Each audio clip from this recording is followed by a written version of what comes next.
congratulations on what is such an intense movie. Like, I mean, that was like the main word that popped out to me when watching it. And, you know, I read in your director's note that you didn't want to tell the story of a villain, but rather about a complex woman and the world that they have to survive in, or women in general. In what ways, if any, do you feel like the horror genre allowed you to fully explore that complexity and that perhaps other genres cannot? And were there any horror films you got inspiration from with your vision for Torn Hearts?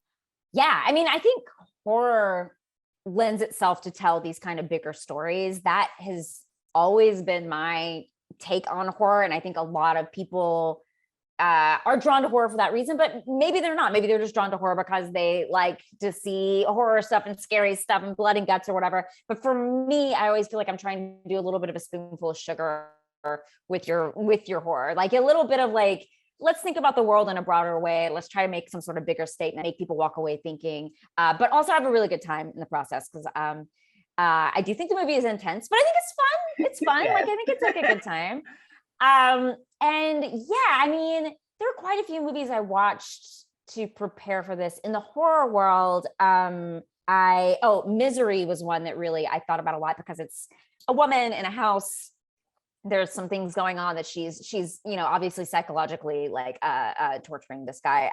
And there's another movie called Cheap Thrills that I looked at the structure of, and I'm a fan of that movie from like the early 2010s or something like that. And it's about a guy who dares people to do more and more and kind of is like pushing these people in the direction for money.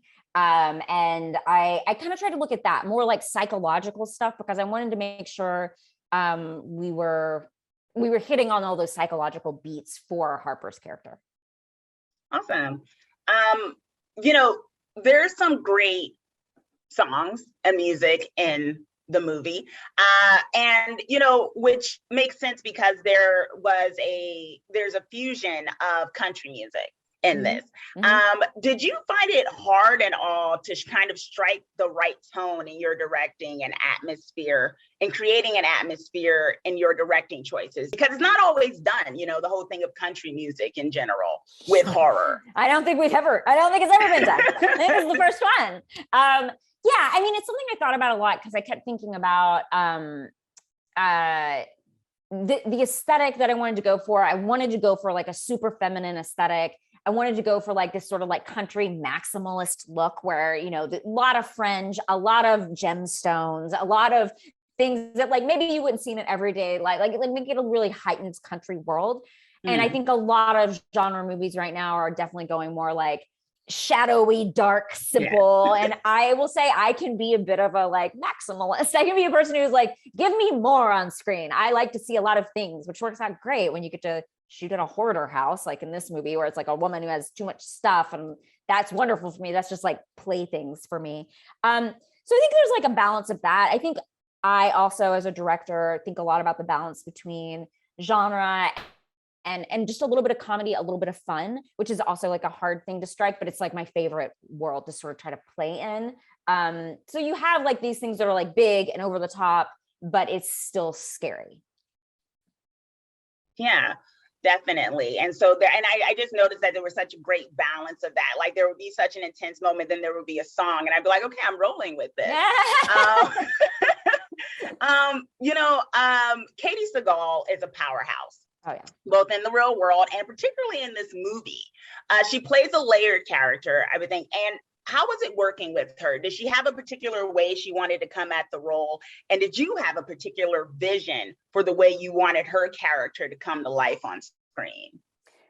I mean, she's amazing. She's awesome. I was a big fan. I think we all are big fans. Like what's interesting about Katie's career, she's always done something that people know. Like I know her from a lot of things, but then everyone on set, there were all these people who were like in their 20s and they all knew her from a Disney movie called some Smart House. The House. Yeah. Smart House. And I was like, what is that? Like, I didn't even know. And they're like, oh my God, you don't know her from that. Like they all were like obsessed with her from that movie.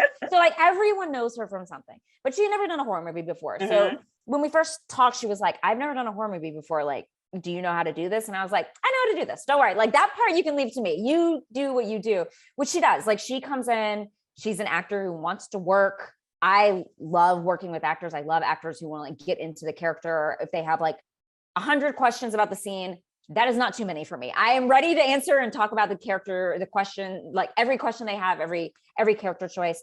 And for Katie, it was great because she'd come in, she'd do something super brilliant. And then I'd be like, let's do something totally different. And she loved to do that. She loved to play. And so I ended up getting like all these amazing choices from her because she's a person who can do anything, you know? And so just getting to see her try all sorts of different stuff from different perspectives, it was just like playtime for me. And I hope for her as well. Yeah, no, it totally came through, all the little nuances with her character, for sure. There seems to be a running theme in Torn Hearts concerning sisterhood. And furthermore, it seems to be like solidarity among women. In some movies, usually the bright side of this is shown and championed, right? But it would appear in your film, there it looks to be a darker, sinister, and maybe the destructive trappings of it. Is there a particular message regarding female solidarity you're trying to convey to viewers who watch Torn Hearts? Yeah, for sure. I mean, I mean, it is a horror movie. So unfortunately, these women, not great things are going to happen to them, even if we do love them. My goal with the movie was to show not so much that these women were making these choices, but they kind of had no other choice. They're pitted against each other by an industry that is always going to be pitting them against each other because it benefits the industry, the entertainment industry. It doesn't benefit them. But they've been so ingrained in it. They've been taught to go against each other that they can't see past it. They can't find another way out, which is a tragedy. It's a sad story. It's not a prescriptive story. I don't think this is the way people should behave, but I do think this is the way we're often taught to behave. And as women, we a lot of times don't even have another choice at this point. And hopefully we'll be able to change that in the industry. We'll be able to have more women, more places at the table for women. There will be more room for all of us to do cool shit, make cool art, have multiple country singers, and we all don't have to take each other down in the process. Yeah, definitely. And, you know, although this film is in the horror genre, I found that some of the most chilling moments involve scenes with heavier, more biting dialogue. How did you, as the director, go about making those scenes just as dynamic as the more perhaps blood-soaked action scenes? Oh, that's a good question. I mean, I love dialogue. Some of the directors, I love the Coen brothers. I love people who really focus on I like Tarantino. I like people who focus on sharp dialogue. And so that is always interesting to me. I met with Abby and Alexis before we even started, and we went through the script, and I was like, tell me what doesn't feel right in your mouth. I'm going to tweak these words. I'm going to make sure that it fits things that you would actually say. But elevated and intelligent, and it is a movie. I want it to feel a little bit elevated beyond what normal people would speak like. But yeah, I mean, for the most part, that's just a lot of really good actors on screen. It's actors who are doing their job, who are able to communicate with, very simple words or a look. A good look can do so much in a movie. I will sit there when I'm writing, I'll write so many lines. And then at some point, and then you go shoot it and you're like, I didn't need these lines. These actors are communicating without these lines. They know how to give it in a look, which I was very fortunate to work with some great actors. I didn't have to do that much work. Awesome. Well, thank you so much for your time. And the vision really comes through. So congratulations.